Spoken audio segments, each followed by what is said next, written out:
প্রিয় দর্শক, চ্যানেল 24 এর নিয়মিত আয়োজন ইসলামী ব্যাংক টুয়ার্ডস গ্রোথে আপনাদের স্বাগত।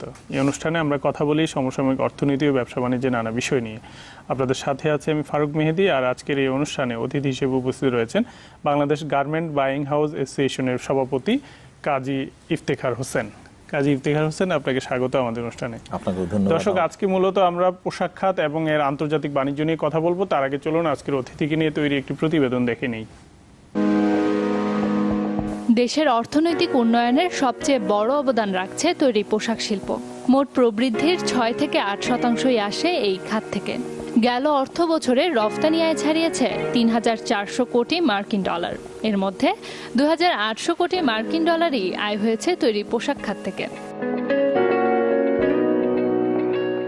দেশের অন্যতম এই খাত সংশ্লিষ্ট বাইং হাউস অ্যাসোসিয়েশনের সভাপতি কাজী ইফতেখার হোসেন। নন প্রফিটেবল এই সংগঠন দেশের তৈরি পোশাক খাতের উন্নয়ন ও প্রসারে কাজ করে যাচ্ছে। এছাড়া বাজার ব্যবস্থাপনায় রাখছে উল্লেখযোগ্য অবদান। কাজী ইফতেখার হোসেনের জন্ম কুমিল্লার কোতোয়ালি থানায় ১৯৫৯ সালে। পড়াশোনাও সেখানেই।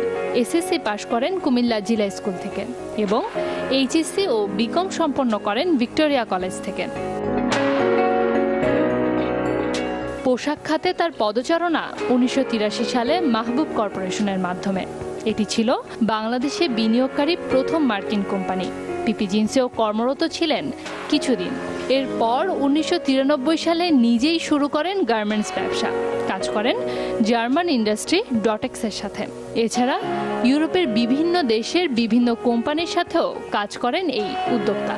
ব্যবসার উদ্দেশ্যে নিয়মিত সফর করেন যুক্তরাষ্ট্র ও যুক্তরাজ্য সহ বিভিন্ন দেশ। সফল এই উদ্যোক্তা মনে করেন, বাংলাদেশের পোশাক খাত আরও বেশি সহযোগিতা পেলে ২০২১ সালের মধ্যেই রফতানি লক্ষ্যমাত্রা $৫০ বিলিয়ন পূরণ অসম্ভব নয়।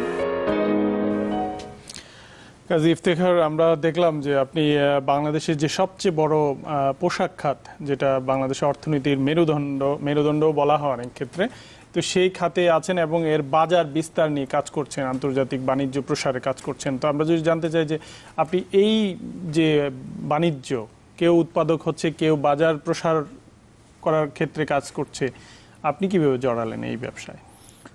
আমি এই ব্যবসায় এসেছি 1983-তে, একটা আমেরিকান ইন্ডিয়ান কোম্পানির থ্রুতে। এখানে ব্যবসা কাজ শুরু করি আমার জীবন, যেখান থেকে আমি এসে 1990 সালের দিকে এসে আমি নিজের জন্য কিছু করার জন্য 1991 সালে আমি শুরু করি নিজের ব্যবসা। প্রথম দিকে আমি ফেব্রিক মার্কেটিং করেছি একটা জার্মান কোম্পানির জন্য। তারপরে নিজের ব্যবসা শুরু করি 1993-তে, এবং 93-তে যখন আমি ব্যবসা শুরু করি তখনই ইংল্যান্ডের রিসেশনের কারণে I was suffer for 2 years. Then 1995 সালে সত্যিকার অর্থে আমি ভালো ব্যবসা শুরু করতে পারি। উৎপাদক না হয়ে বাজারজাত যে মেকানিজম, সেটার সঙ্গে আপনি ইনভলভ হলেন। আমি যেই কোম্পানিটাতে চাকরির জীবন শুরু করি সেই কোম্পানিটার নাম হলো শাহ সাফারি। তারা বেসিক্যালি উৎপাদক না, তারা বেসিক্যালি বাংলাদেশে এসেছিলেন মার্কেটিং করার জন্য। সো আমার যে ক্যাপাবিলিটি বিল্ড আপ করেছে সেটা হলো মার্কেটিংয়ের উপর ক্যাপাবিলিটি বিল্ড আপ করেছে। আমি যদি সেটাকে উৎপাদন খাতে নিতে যাই তাহলে আমি চিন্তা করেছি যে উৎপাদন খাতে নিতে গেলে সেই ক্যাপাবিলিটি আমার মধ্যে গ্রো করেনি। কারণ উৎপাদনের সঙ্গে আপনার ক্যাপাবিলিটি যদি সংযোগ না করা যায় তাহলে আপনি সেই জায়গায় ভালো করতে পারবেন না। আপনার কেন মনে হলো যে এটা পটেনশিয়াল একটা সেক্টর? সেই 83 বা 90 আপনি বললেন যে ওই সময়টাতে কিভাবে মনে হলো যে এটা একটা বড় আমাদের সেক্টর হতে পারে এবং যেখানে আপনি মার্কেটিংয়ে আপনি ইনভলভ হতে পারেন? আমি যখন ভারতীয়দের সঙ্গে মিশি তখন যেমন ধরেন গ্যাট এগ্রিমেন্ট হয়েছিল। গ্যাট এগ্রিমেন্টের কারণে বাংলাদেশ একটা পোটেনশিয়াল কান্ট্রি হিসেবে এসেছিল। তখন গ্যাট এগ্রিমেন্ট যখন শুরু হয় তখন দেখা গেল যে বাংলাদেশে কোটা প্রথা শুরু হলো এবং বাংলাদেশ অনেক কোটার বিস্তার লাভ করলো সেখানে, এবং তখনই বাংলাদেশে ব্যবসাটা বিস্তার শুরু করলো। আপনি জানেন যে বাংলাদেশ ছোট ছোট ফ্যাক্টরি তখন ছিল। আমরা সেই ফ্যাক্টরিগুলোতে, আমি যার সঙ্গে কাজ শুরু করি তারা বাংলাদেশ থেকে 96টা ফ্যাক্টরিতে কাজ করাতো। তাদেরকে দেখে আমি উদ্বুদ্ধ হয়েছি যে কিভাবে এখানে কাজ করা যায়, এবং তাদের মাধ্যমে আমি ধরেন ভারতের বিভিন্ন টেক্সটাইল মিল আমার পরিদর্শন করার সুযোগ হয়েছে, জাপানে, চায়নাতে পরিদর্শন করা, কোরিয়াতে দেখে আমি তখন ভেবেছি ওকে ফাইন, আমি যদি কোনো ইনোভেটিভ প্রোডাক্ট করতে পারি আমি মার্কেটিং করতে পারবো ভালোভাবে। তো আমাদের এই যে বাজার ব্যবস্থাটা আপনি সেই শুরু থেকেই দেখছেন, কি মনে হয় ওই সময়ে যে যে যারা উৎপাদনে আসলো এবং যারা মার্কেটিং আসলো, মার্কেটিং ব্যবস্থাটা তখন কেমন ছিল, সেটা কোনো ধরনের ইতিবাচক প্রভাব ফেলেছে কিনা আমাদের এই বাজারকে আজকে বিশ্বব্যাপী ছড়িয়ে দেওয়ার জন্য? আপনি যদি দেখেন বাংলাদেশের প্রথম যে ব্যবসাটা শুরু হয় সেটা $44,000 দিয়ে বাংলাদেশ 1969 সালে বা 79 সালে প্রথম ব্যবসা শুরু করে। সেই ব্যবসাটাও কিন্তু এটা ট্রেডিং হাউসের মাধ্যমেই বাংলাদেশে আসে। কারণ জাপানের যদি ডেভেলপমেন্টটাও আপনি দেখেন, সেখানে দেখবেন ট্রেডিং হাউসগুলো কিন্তু প্রভাব বিস্তার করেছে। এবং পৃথিবীতে এখন সবচেয়ে বড় যে কোম্পানিটি ট্রেডিং হাউস গার্মেন্ট ব্যবসার সঙ্গে জড়িত সেটা হলো লিয়াংফুং, যার $32 বিলিয়ন যার টার্নওভার। তাহলে আপনি যদি খেয়াল করে দেখেন যে একটা ট্রেডিং হাউস কিন্তু অনেক বেশি তাকে মনোনিবেশ করতে পারে উৎপাদকের চাইতে বেশি, কারণ উৎপাদক কিন্তু তার উৎপাদন ব্যবস্থার সঙ্গে জড়িত হতে হয় এবং সেটাকে বাঁচিয়ে রাখতে হয় থাকে। কিন্তু আমার ক্ষেত্রে তা না, আমি কিন্তু বিভিন্ন দেশে ঘুরে মার্কেটিং করে সাপ্লাই চেইনটাকে আমি স্ট্রং করতে পারি, যেটা উৎপাদকের পক্ষে সম্ভব না। এবং উৎপাদক যদি প্রোডাকশন এবং মার্কেটিং দুটো একসাথে করতে যায়, সেখানে সে অনেক বেশি তার শ্রম দিতে হবে, সেই শ্রম দিয়ে শেষে ভালো রেজাল্ট তৈরি করা খুব সম্ভব না। আমরা যে এত বড় একটা খাত তৈরি হলো বাংলাদেশে, পোশাক খাত, সেই পোশাক খাতের বাজার ব্যবস্থাটা আসলে কোন পর্যায়ে আছে? আপনি কি মনে করেন যে আপনি যে প্রতিষ্ঠানটার কথা বললেন $32 বিলিয়ন নিয়ে যারা কাজ করে, তো সেই রকম অবস্থাতে তো আমরা যেতে পারছি না এখনো, বাজার ব্যবস্থাটা তো ওই অর্থে শক্তিশালী না। আপনার মূল্যায়ন কি? আমার মূল্যায়ন হলো আমরা যে গ্লোবাল বিজনেস করছি, আমরা গার্মেন্টস বিজনেসটা একটা গ্লোবাল বিজনেস, আপনি জানেন যেটা $450 billion market. We are the first generation. আমরা এই ব্যবসাটাকে কোনো অবস্থাতে প্রাতিষ্ঠানিকভাবে কোনো রূপ দিতে পারিনি। আমরা কিন্তু স্কুল কলেজগুলো করতে পারিনি, আমাদের স্কুল কলেজ ইউনিভার্সিটিতে এখনও এটা নিয়ে যে কারিকুলাম সেটাও শুরু হয়নি। কিন্তু উন্নত দেশের যদি তাকান আপনি যদি হংকংয়ের দিকে তাকান, সেখানে কিন্তু এই বাজার ব্যবস্থাটা কিভাবে করতে হবে তাকে স্কুল কলেজে এটা শিক্ষা দেওয়া হচ্ছে। ইংল্যান্ডের দিকে যদি তাকান, সেখানে কিন্তু সেই সিচুয়েশনই তৈরি হয়েছে, আমেরিকাতেও সেটা আছে। কিন্তু আমরা সেটাকে প্রাতিষ্ঠানিক রূপ না দেওয়ার কারণে আমাদের যেভাবে ডেভেলপ করা উচিত সেই জায়গায় আমরা পৌঁছতে পারছি না। কারণটা হলো আপনি যখন মার্কেটিং করবেন, you have to have a marketing capability. কোথায় আপনি মার্কেটিং করবেন, কি প্রোডাক্ট বিক্রি করতে পারবেন, সেই মার্কেট কি চাচ্ছে, সেটার যদি আপনার কাছে কোনো গবেষণা না থাকে, তাহলে কিন্তু আপনি সেভাবে মার্কেটিং করতে পারবেন না। এখন আমি যে লিয়াংফুং এর কথা বললাম, আপনি যদি লিয়াংফুং এর অফিসে যান, সারাক্ষণই দেখবেন তারা R&D নিয়ে ব্যস্ত আছেন, রিসার্চ এন্ড ডেভেলপমেন্ট নিয়ে ব্যস্ত আছেন, কারণ তারা সেই পরিমাণ ক্যাপিটাল ইনভেস্ট করতে। আমার কোম্পানিতে যদি যান, আমরা চেষ্টা করছি প্রতিদিনই রিসার্চ এন্ড ডেভেলপ করতেছি, আমরা নতুন জিনিস প্রোডাক্ট করতেছি, নিয়ে যাচ্ছি, কিন্তু আমাদের যে অবস্থান সেটা হলো আমরা সেইভাবে পারছি না, কারণ আমাদের সেই ক্যাপিটাল ইনভেস্ট করার মতো অ্যাবিলিটি এখনো তৈরি হয়নি। এইটা আসলে করার জন্য কি করতে হবে? কারণ এত বড় ইন্ডাস্ট্রি, এটাকে সাস্টেনেবল করার জন্য তো মার্কেটিং একটা বড় ব্যাপার। মার্কেটিং এ যদি পিছিয়ে থাকে তাহলে পুরো ইন্ডাস্ট্রি সাফার করবে। তো সেই জন্য আসলে মানে মোটা দাগে করণীয় কি? আমি যেটা ভাবি সেটা হলো, আমি বারবারই বলি যে আমাদের এই উদ্যোক্তাদের যেসব ইউনিভার্সিটি বা কলেজ আছে তা দিয়ে চলবে না, সরকারকে এখানে এগিয়ে আসতে হবে। সরকারকে উদ্যোক্তা মানে কিভাবে R&D করা যায়, কিভাবে প্রোডাকশন মার্কেটকে নিয়ে যাওয়া যায়, সেটার দিকে চেষ্টা করতে হবে। নতুন নতুন মার্কেট কিভাবে ডেভেলপ করা যায় তার চেষ্টা করতে। আপনাকে একটা এক্সাম্পল বলি, আমি M the first person to start export to India in 2004। কার সঙ্গে এক্সপোর্ট করেছি? আমি টাটা ট্রেন্ডের সঙ্গে আমি এক্সপোর্ট করেছি। I am the first exporter of Nigeria. আমি নাইজেরিয়াতে গিয়েছি, এক্সপোর্ট করেছি। Now I am exporting to Somalia. হয়তো আপনি ভয় পেতে পারেন যে সোমালিয়ার মতো দেশে এক্সপোর্ট হচ্ছে। I am exporting to Somalia. তো আপনাকে চিন্তা করতে হবে যে বিভিন্ন বাজারে আপনাকে যেতে হবে, দেখতে হবে বাজার ব্যবস্থা কিভাবে করা হচ্ছে, সেটার জন্য যেতে হবে আপনাকে, এবং যে অ্যাগ্রেসিভলি মার্কেটিং করতে হবে। If you don't aggressively marketing, আমাদের দেশে সবাই বলতেছেন backward linkage, if you don't have a forward linkage, যতই আপনি ব্যাকওয়ার্ড লিঙ্কেজ তৈরি করেন, সেই ব্যাকওয়ার্ড লিঙ্কেজে দেখা যাবে পয়সা পাচ্ছেন না আপনি। যে জিনিসটা বারবারই দেখেন আপনার উদ্যোক্তারা বলে যে কাস্টমার পয়সা দিতে চাচ্ছে না, কাস্টমারের থেকে পয়সা নেওয়ার জন্য একটা অ্যাবিলিটি। বাজার ব্যবস্থা আমাদের অনেক দুর্বলতা আছে, এইসব নিয়ে কথা বলবো। আরো একটা বিরতি নিচ্ছি। প্রিয় দর্শক, ইসলামী ব্যাংক টুয়ার্ডস গ্রোথের এ পর্যায়ে একটা ছোট্ট বিরতি নিচ্ছে, আমাদের সাথেই থাকুন।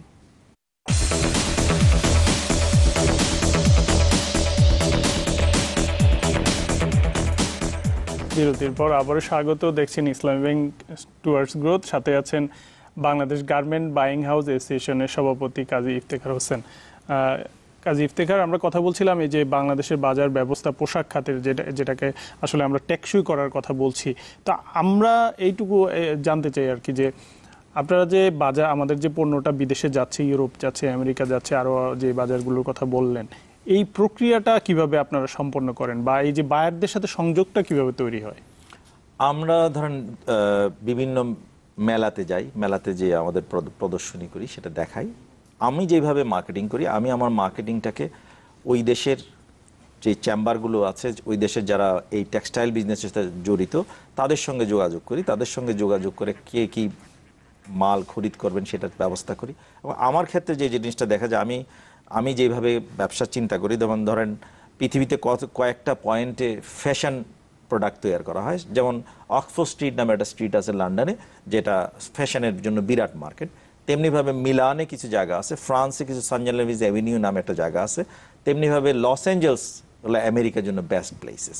তো আমরা সেই জায়গাগুলো প্রতি বছরে আমরা যাই, যাওয়ার পরে সেখান থেকে আমরা কাস্টমারদের সঙ্গে কিভাবে মিট করা যায় তার ব্যবস্থাটা করি। এবং সেই জন্য আমি যেভাবে ব্যবসাটা করি, আমি আমার একটা টার্কিশ কনসালটেন্ট আছেন, তাকে আমি ব্যবহার করি আমার বিভিন্ন কাজের জন্য। কারণটা হলো সে একটা বড় কোম্পানিতে চাকরি করতেন। কারণ উইদাউট কনসালটেন্ট আপনি এই ব্যবসা খুব ভালোভাবে করতে পারবেন না, কারণ আপনার জন্য একজন অ্যাডভোকেসি করার প্রয়োজন হবে। তো আমি তাকে নিয়েছি, এবং আমি তাকে নেওয়ার পরে যে জিনিসটা দেখলাম যে আমার ব্যবসার অনেক বেশি সম্প্রসারণ করা ইজি হয়ে গেছে।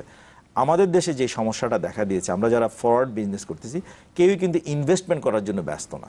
আপনাকে এই জিনিসটাতে ইনভেস্ট করতে হবে, প্রচুর পরিমাণে ইনভেস্ট করতে হবে, আপনাকে জানাতে হবে দুনিয়াকে আপনি কি করছেন।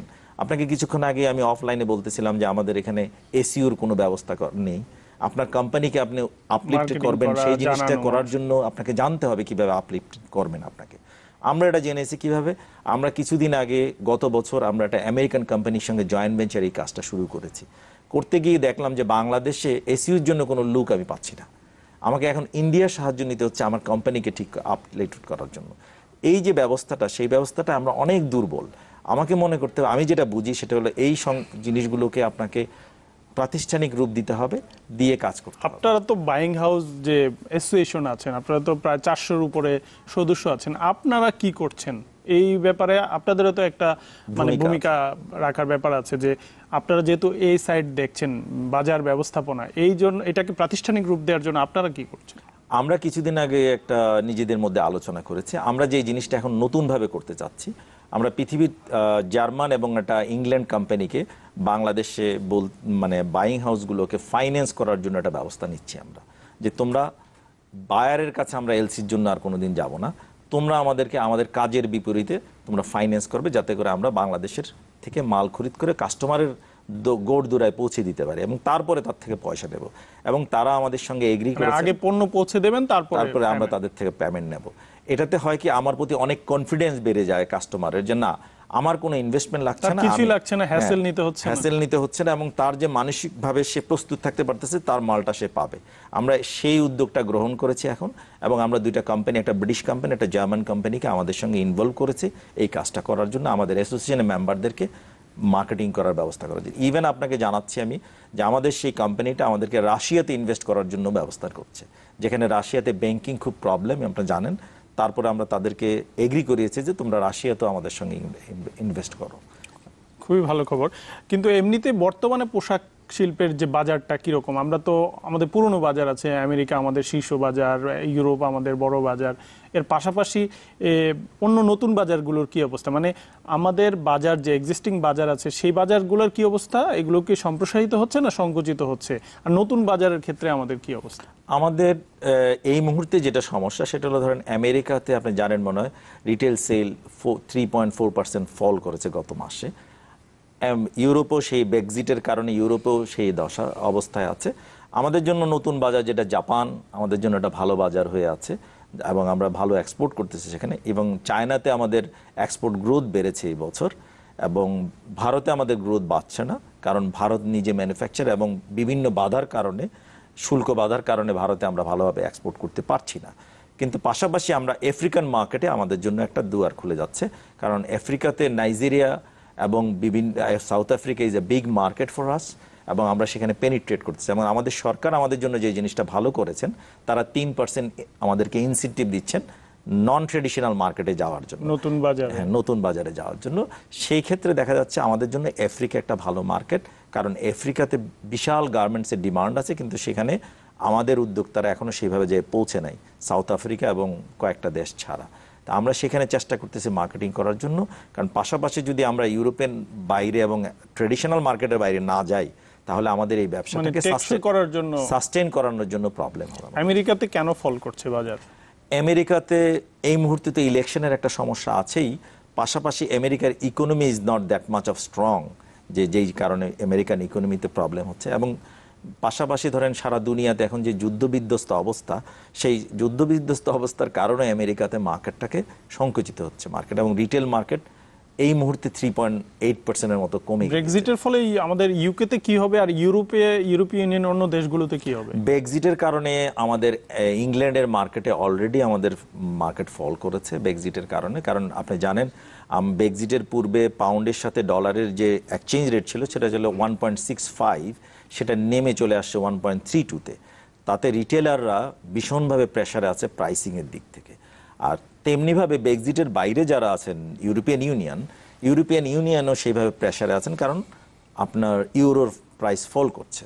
তাতে করে এই দুইটা মার্কেটে আমাদের একটা বিরাট সমস্যার সম্মুখীন হতে, তাই আমরা বারবারই সবাইকে এই বলছি বাজার ধরে রাখার জন্য এখন করণীয় কি? এই বাজারকে ধরে রাখার জন্য ধরেন ইউরোপ এবং ইংল্যান্ড, আমেরিকা, তারা কিন্তু নিজেরা কোনো প্রোডাক্ট করেন না। যেহেতু তারা প্রোডাক্ট করেন না, তারা আমাদের কাছে আসতেই হবে, তাদেরকে কোনো না কোনো দেশ থেকে মাল নিতেই হবে। সেই ক্ষেত্রে আমাদের যেটা করণীয় কাজ সেটা হলো আমাদের যেভাবেই হোক আমাদের প্রোডাক্টিভিটি বাড়াতে হবে এবং তাদের প্রাইসের কাছে নিয়ে যেতে হবে আমাদেরকে। প্রোডাক্টিভিটি বাড়ানোর জন্য বারবারই যেটা বলা হয় যে নতুন মেশিনারিজ কিনা ফ্যাক্টরিতে, এবং ফ্যাশনের আমাদের যে ওয়ার্কার আছে তাদের ওয়ার্কেবিলিটি বাড়ানোর ব্যবস্থা করা, সেখানেও আমাদের কাজ করতে হবে অনেক, যেটা আমরা এখন বিজিএমই বিকেএমই চেষ্টা করতেছে করার জন্য। গুলশান ট্র্যাজেডির কি প্রভাব আছে? আমরা ভাবছিলাম যে খুব নেতিবাচক হবে, আপনারা তো এর পরপরই কিন্তু সংবাদ সম্মেলনও করেছেন। আমরা যেটা ভাবছি আর কি, গুলশান ট্র্যাজেডির পরে এখন ধরেন গভর্নমেন্ট বিভিন্ন নিরাপত্তা দিচ্ছেন এবং আমাদের কাস্টমাররা ঢাকার বাইরে কথা বলার জন্য চাচ্ছেন। আমরা বাইরে গিয়েছি, কথা বলছি তাদের সঙ্গে। এখানে কিছু কিছু উদ্যোক্তার জন্য প্রবলেমও আছে যাওয়ার জন্য, ধরেন ভিসার ব্যবস্থাটা করা, সেইগুলোর জন্য গভর্নমেন্ট সাহায্য করলে পরে যেতে পারে। এবং কাস্টমাররা যেহেতু এটা গুলশান ট্র্যাজেডিটা এমন একটা সময় হয়েছে যখন আপনার নেক্সট সিজনের জন্য বিজনেস হবে, সেই নেক্সট সিজনের বিজনেস শুরু হবে আগামী মাস থেকে, এই মাসের শেষের দিক থেকে শুরু হবে, তখন এটার প্রতিক্রিয়াটা বোঝা যাবে যে কি পরিমাণ প্রভাবটা পড়লো।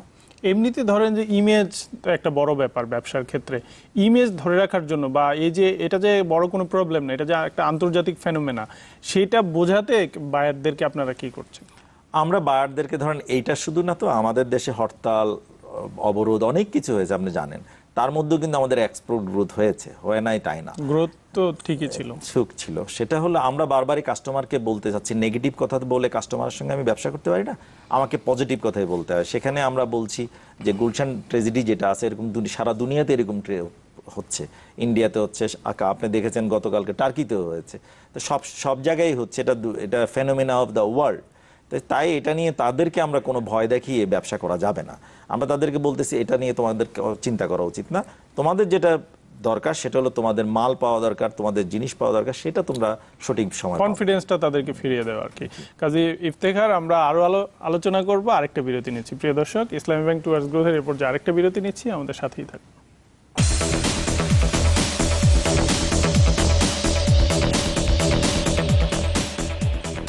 বিরতির পর আবার স্বাগত, দেখছেন ইসলামী ব্যাংক টুয়ার্ডস গ্রোথ। সাথে আছেন বাংলাদেশ গার্মেন্টস বাইং অ্যাসোসিয়েশনের সভাপতি জনাব কাজী ইফতেখার হোসেন।